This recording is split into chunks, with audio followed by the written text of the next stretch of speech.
it's very different the way you approach a session on entrepreneurship or in networking or information systems, which are the three areas that I'm teaching at IE.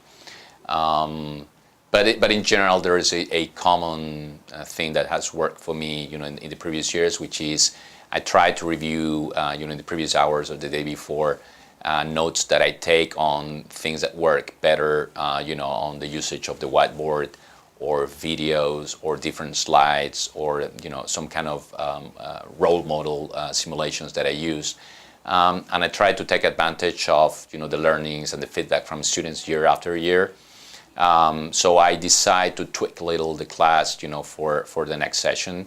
I try to take some time off before the class and try to come on time to the IE, and ideally to have a little coffee, and that really gives me some time to think about it, and if possible have access to press and Google a little on the areas that I'm going to be discussing, in case there is something that happened in the last days that could be applicable to the case or to the discussion that we're going to have.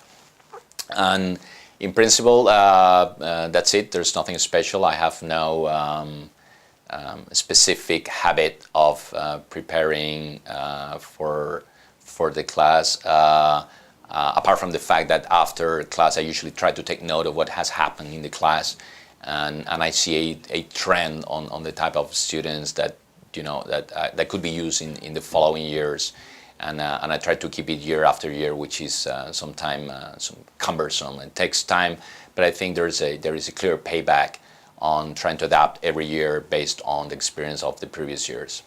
And that's it. Thanks a lot.